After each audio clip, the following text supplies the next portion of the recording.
मैं आसिम मिस्त्री अपने पूरे होशो आवाज़ में आज हमारे भारत देश के पूरे मानव जाति के साथ हमारे पश्चिम बंगाल के माननीय मुख्यमंत्री माँ माटीर मानुष ममता बंदोपाध्याय मैडम को भी हमारे real life journey success gain mathematics education class पे स्वागत करते हैं। ये मेरी रियल ज़िंदगी की कहानी है। हमारे राज्य के मुख्यमंत्री जी से मैं कहना चाहता हूँ कि मैडम, आपके पास मेरी कुछ अर्ज़ी है। इससे पहले मैं आपके पास मेरी अर्ज़ी पेश करूं, उससे पहले हम हमारे बीबी जी से, रेखा जी से कुछ कहना चाहते हैं और मिस्टर सुदामा दत्त सर से भी हम कुछ कहना चाहते हैं।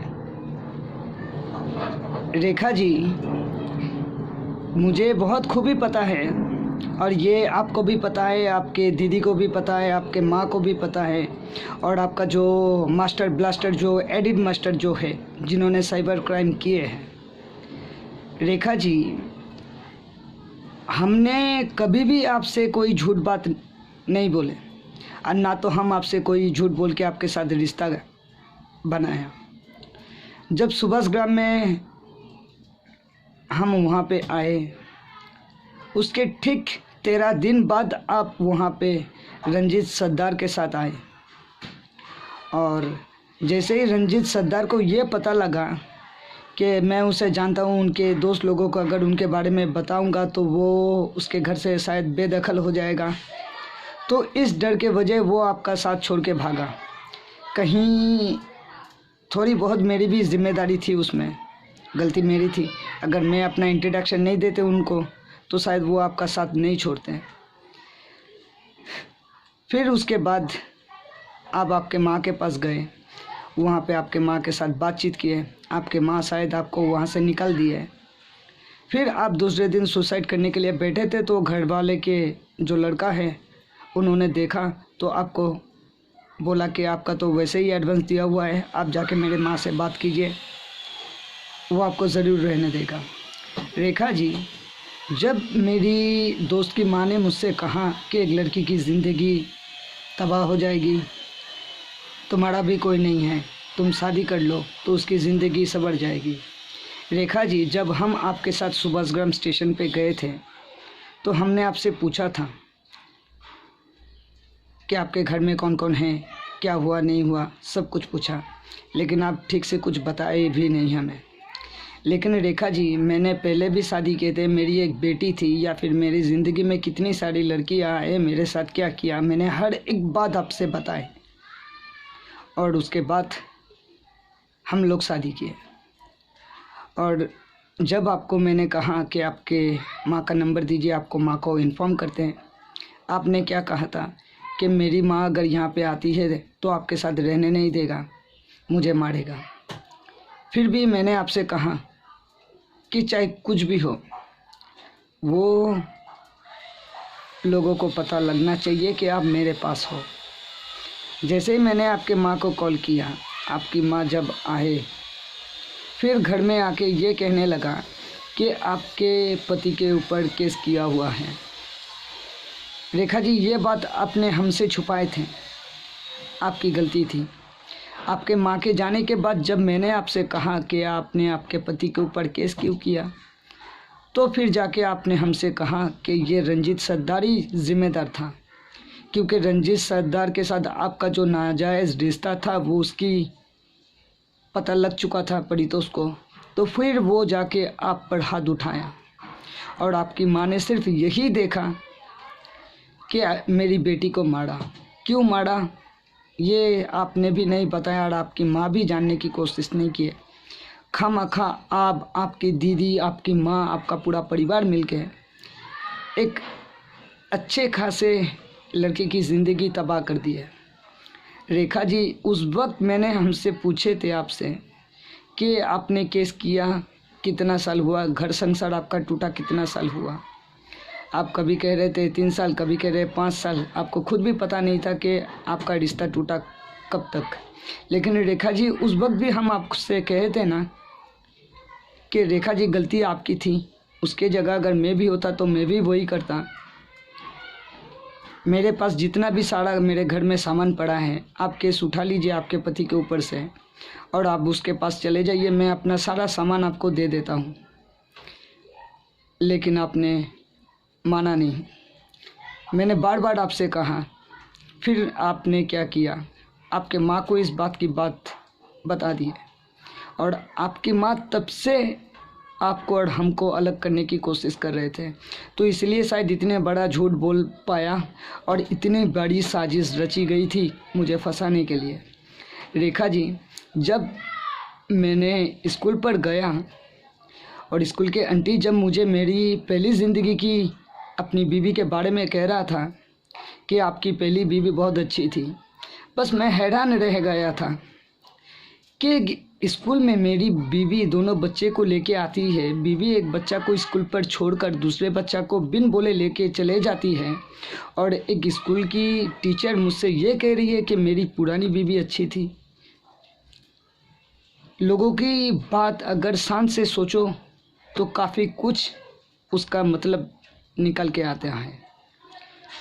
फिर रेखा जी, आपने जिन लोगों की फ़ोन से फ़ोन किए और ये जो मिठुन की वाइफ ने जो मुझे बताया कि आपने उसके फ़ोन पर फेसबुक पर कुछ ढूंढ रहे थे किसी को, तो ये जो आपका जो एडिट मास्टर था जिन्होंने साइबर क्राइम किए हैं, इन सब को, और वो सुदामा दास सर, आप भी जानते हो कि मानहानि का केस कैसे ठोका जाती है और मानहानि का जो केस होता है उसके लिए सज़ा भी क्या होती है।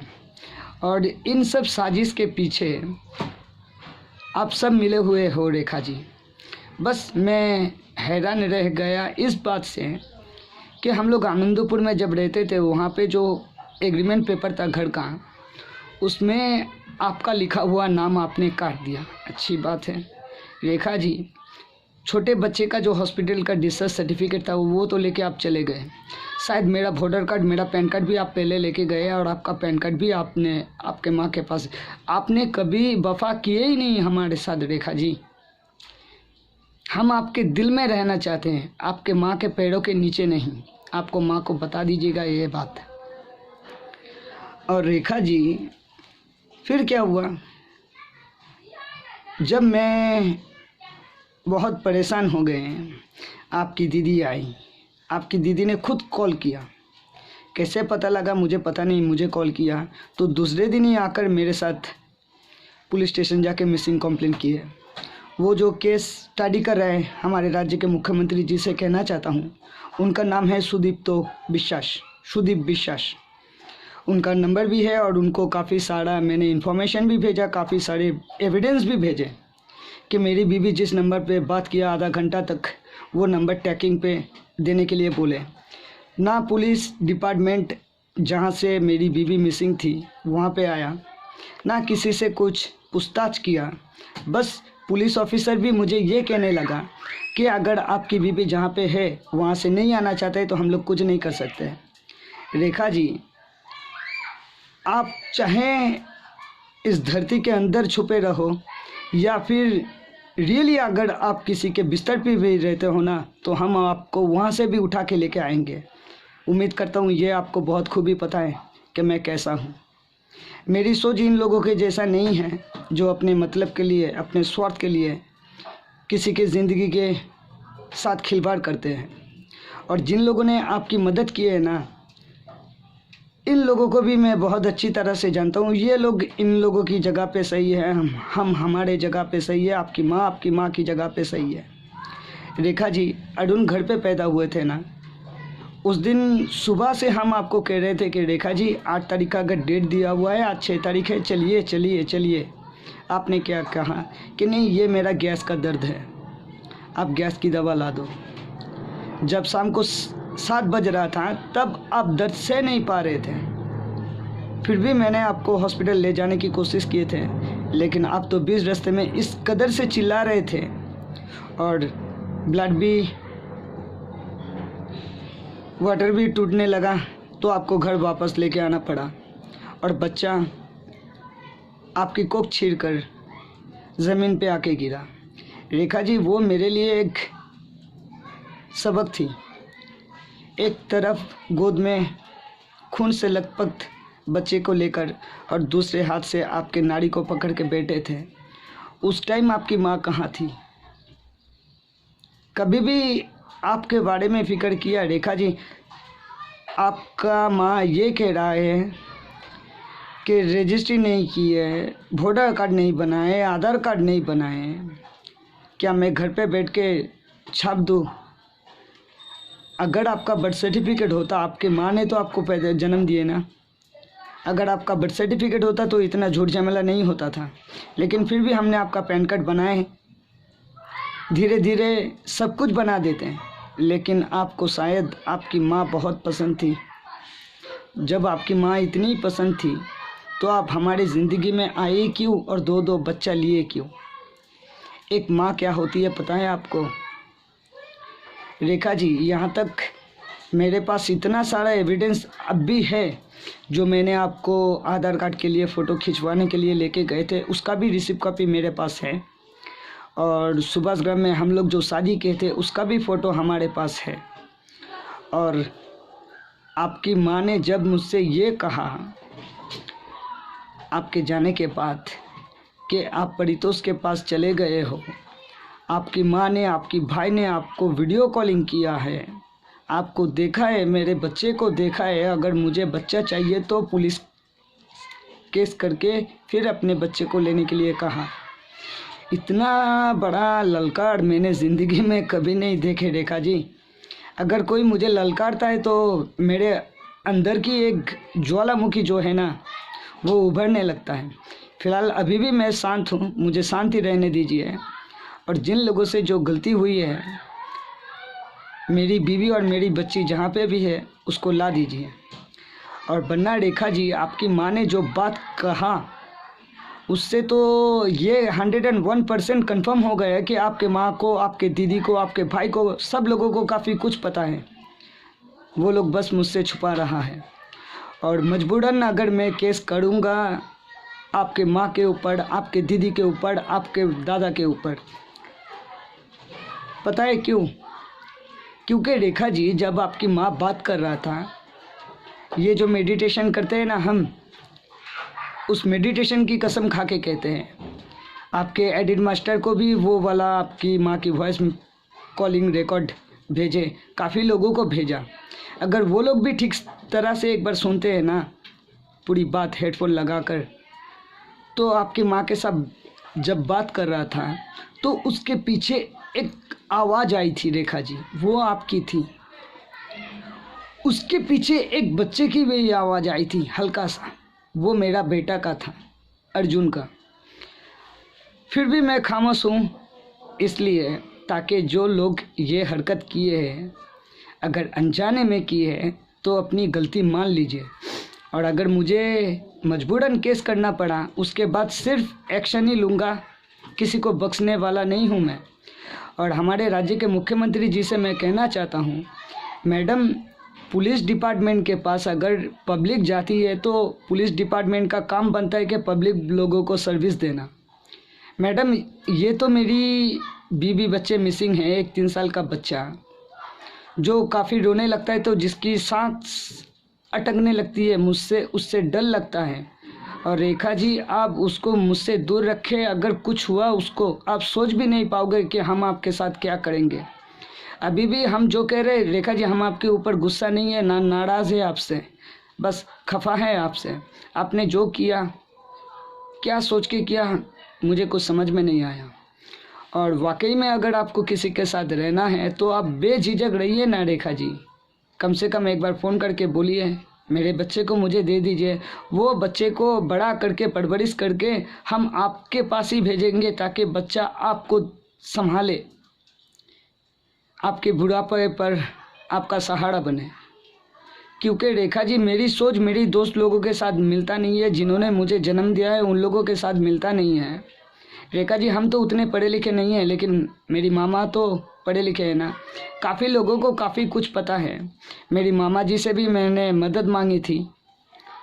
और हमारे राज्य के मुख्यमंत्री जी से मैं कहना चाहूँगा, ये जो मैडम गाय पाचार का, केला पाचार का, बाली पाचार का जो आरोप लगा हुआ है आपके पार्टी के नेता लोगों के ऊपर, इसके वजह अगर हमारे पश्चिम बंगाल के जनता लोग अगर आपको बुरा समझता है तो सबसे बड़ा बेवकूफ़ वो जनता ही है, क्योंकि यूं ही नहीं कोई कहे थे कि ब्लडी इंडियन है ही इसी लायक। वो झालमुड़ी बेचेगा, घुगनी बेचेगा, यही करेगा और दूसरे के बीवी को किसी और के साथ भगा देगा, उससे थोड़ा बहुत पैसा खा लेगा। दलाल और दलाल और दलाल और दलाल, यही देखे हमने। मुझे किसी की दलाली नहीं करनी है मैडम, और मैं आपके लिए, आपके जनता लोगों को काफ़ी कुछ समझा सकता हूँ आपके लिए, लेकिन आपके पार्टी के लिए नहीं। मुझे इन सब में कोई इंटरेस्ट नहीं है पॉलिटिशियन में, लेकिन मैंने काफ़ी सारे मीटिंग अटेंड किए, काफ़ी सारे, चाहे वो बिजनेस कोचिंग हो, सॉफ्ट स्किल ट्रेनिंग हो, या फिर लाइफ कोचिंग हो, या फिर मेडिटेशन कोचिंग हो, और इनका सबका सर्टिफिकेट भी है मेरे पास। और आज शाम 7 बजे भी मेरा एक जूम मीटिंग अटेंड है, जिसमें हिंदी में ही बोलना पड़ेगा, जिसमें मैं बहुत कंफर्टेबल हूँ, समझ भी लेता हूँ और समझा भी सकता हूँ। और मैडम, आपको मैं एक बात कहना चाहता हूँ कि इस पूरे लॉकडाउन में 3.5 साल से मैं कुछ mineral crystal gemstone raw uncut, अभी वो डायमंड और अदर्स जेमस्टोन, मीटोराइट और मेटल के ऊपर स्टडी कर रहा हूँ और माइनिंग कर रहा हूँ। और मुझे काफ़ी ऐसा रॉक मिला जिसमें काफ़ी मात्रा में मेटल पड़ा हुआ है, डस्ट। और कुछ रॉक को तो मैंने तोड़कर घर पे प्रोसेसिंग करके अलग अलग रखे हैं, लेकिन पूरा कंप्लीट नहीं हुआ है अभी, क्योंकि उसके वजह कुछ मटेरियल्स चाहिए जिसमें उसको हीट दे के पिघला कर फिर मैं मेटल को अलग करके लोगों को दिखा सकता हूँ। और फ़िलहाल तो मेरे पास कुछ पत्थर है जो इससे पहले भी मैंने दिखाया। अभी ये मेरे घर पे तो कोई फैक्ट्री नहीं है जो मैं ये पत्थर बनाऊँगा। ये एक ग्रीन कलर का पत्थर है जो एक जेमस्टोन है। ये एक इतना बड़ा ब्लू कलर का पत्थर है, और ये भी एक अभी टंजनाइट है या स्पैनल है। इसका कलर तो दिखने में ब्लैक है, लेकिन ये है पिंक कलर का। और यहाँ पे एक देखे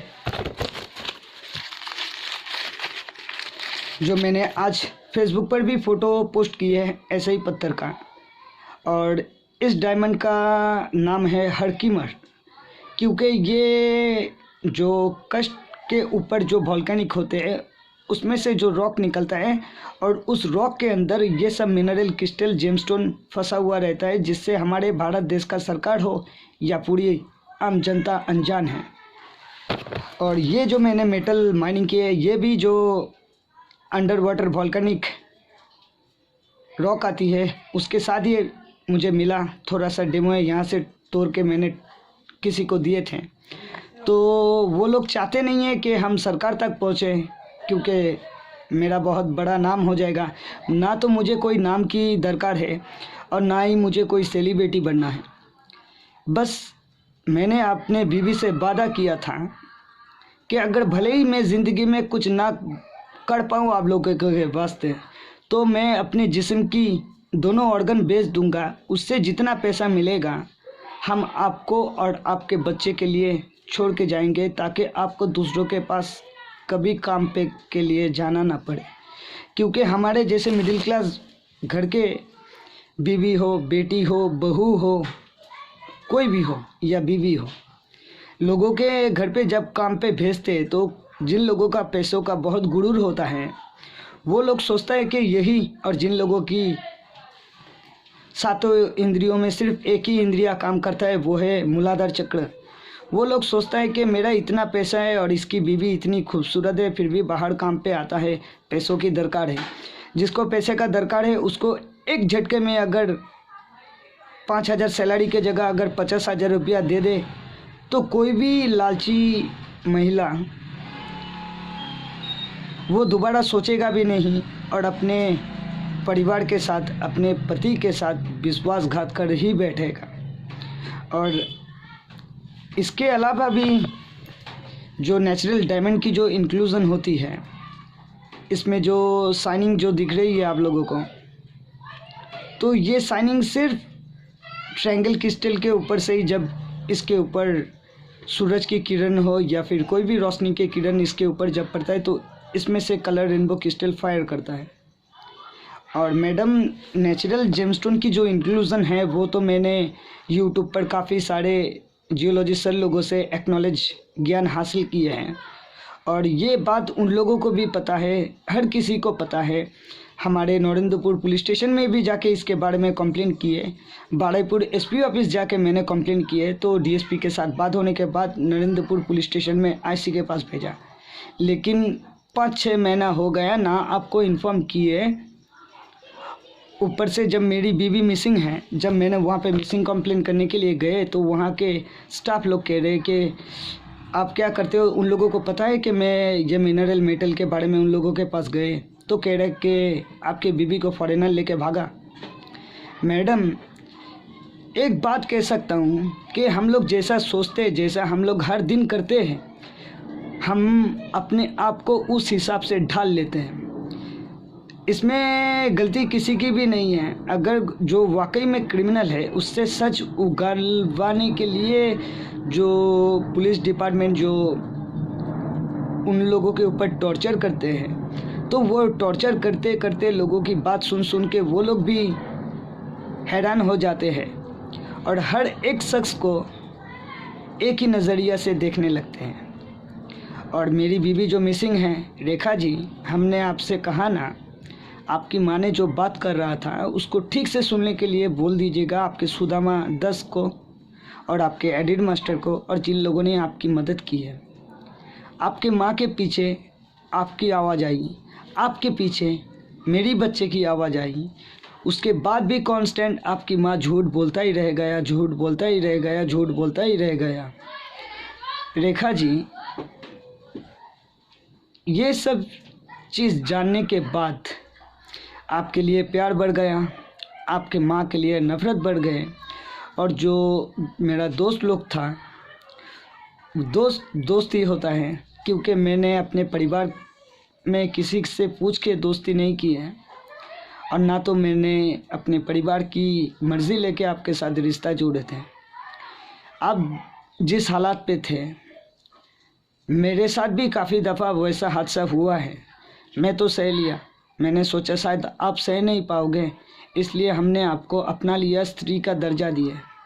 बस आपको शायद मेरी डांट या फिर मेरी चिल्लाहट या फिर मेरी अच्छी बुरी बात ही शायद आपका दिल दुखाती थी। मेरा इरादा आपका दिल दुखाने का नहीं था। रेखा जी, कभी तो बात मान लिया कीजिए। क्या आपको पता है कि ये अरुण के बर्थ सर्टिफिकेट लिए कितनी दफ़ा मैंने भाग दौड़ की है। अभी जब कॉरपोरेशन में गए बर्थ सर्टिफिकेट उठाने के लिए मजिस्ट्रेट का डिक्लेरेशन लेकर, फिर वहाँ से मुझे कहा कि कोर्ट ऑर्डर लेके आओ। रेखा जी, आपके माँ से एक बार पूछिए ना कि कोर्ट ऑर्डर क्या होता है। क्या रेखा जी, अरुण आपके पास रहेगा और वो डॉक्टर का पेपर रहेगा तो क्या आप कुछ कर पाओगे उनके लिए? तो खामा-खा कि आप डर रहे हो या शर्मा रहे हो, मुझे पता नहीं। अगर आपको कोई संकोच है तो आप कहिए, एक बार फ़ोन तो कीजिए, हम खुद आपको लेके आएंगे। और घर में जो भगवान की जो मंदिर है वहाँ से उसको हटाकर आपकी एक मूर्त बनाकर आप भी को ही पूजने लगेंगे। और गुस्सा कभी भी मुझे मत दिलाना, क्योंकि शांत हूँ, शांत रहने दीजिए। अगर शांत मन जो कर सकता है वो डिप्रेशन में रहने वाला कोई कुछ नहीं कर पाएगा। जो लोग ज़्यादा गुस्सा हो जाते हैं वो लोग भी किसी के लिए कुछ अच्छा कभी कर ही नहीं पाएगा। और हमारे राज्य के मुख्यमंत्री जी से मेरी विनती है, मैडम मुझे बस सरकारी कस्टडी जमा करके मेरी जो रॉयल्टी है उससे मुझे अपनी बीवी बच्चों और अपने परिवार का ध्यान रखना है। बाकी आपकी मर्ज़ी, ये भारत देश के 120 करोड़ आम जनता लोगों की मर्ज़ी। और मैडम सिर्फ इतना ही नहीं, काफ़ी सारे आपके विरोधी पार्टी मुझसे ये कहा है कि अभी जाके तृणमूल में जॉइंट हो जाओ।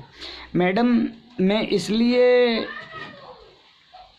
पॉलिटिशियन में आना नहीं चाहता हूँ, क्योंकि अगर मैं आपके पार्टी में आ गया तो आपकी विरोधी पार्टी खामा मेरा दुश्मन बन जाएगा। अगर मैं किसी के नज़र में अच्छा नहीं बन सकता हूँ तो मैं किसी के नज़र में बुरा भी नहीं बनना चाहता हूँ। ये मेरी सोच है। और वैसे भी मैंने उस मैडम से भी कहा कि मैडम ज्ञान बांटने की चीज़ है, मैडम ज्ञान कैसे बेचा जाती है मुझे पता नहीं है। तो इसीलिए आज शाम 7 बजे मेरी एक ज़ूम में मीटिंग है, वो मैं ज़रूर अटेंड करूँगा और समझने की और लोगों की समझाने की भी मैं कोशिश करूँगा। तब तक के लिए नमस्कार। सुदामा दत्त सर, दोबारा मौका नहीं दूंगा। और हमारे नरेंद्रपुर पुलिस स्टेशन की सुदीप विश्व सर, आपने जो मुझसे कहा कि वो नंबर जयनगर का है, सर मुझे बहुत खूबी पता है कि वो नंबर एक कारखाना का मालिक का नंबर है, ठीक है। और इसमें काफ़ी सारे लोग मिले हुए हैं और आप भी हमसे ये कहा कि एक बच्चा उसकी माँ के पास है, एक बच्चा मेरे पास है। सर आपने क्या कहा, कैसे सोच लिया कि एक बच्चा बिन माँ की परवरिश कैसे होगा, आपको पता है? सर आपका बच्चा है क्या? तो अगर आप आपके बच्चे के लिए फ़िक्र करते तो मैं उतना ही मेरे बीवी के लिए और मेरे बच्चे के लिए, मेरे परिवार के लिए और आप सबके लिए फ़िक्र करता हूँ। मैं सच्चा हूँ, इसलिए मुझे जो मिला आप लोगों को इन्फॉर्मेशन दिए ना सर। क्या आपने हमारी मदद की है? क्यों सर, क्यों? जवाब दीजिए ना। नमस्कार सर, अगर कुछ बोलने में गलती हुई है तो मुझे माफ़ कर दीजिएगा। और रेखा जी, मुझे मजबूर मत कीजिए कि मैं वाकई में आपको कोर्ट घसीटूँ।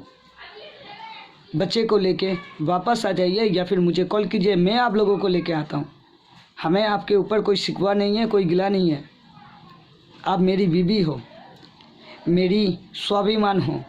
अगर उस पर कोई खरोच करेगा तो आग लगा दूंगा। कहाँ कहाँ ये तो फ़िलहाल सोचा नहीं है, जब सोचूंगा तो बेझिझक सामने आके बता दूंगा सबको।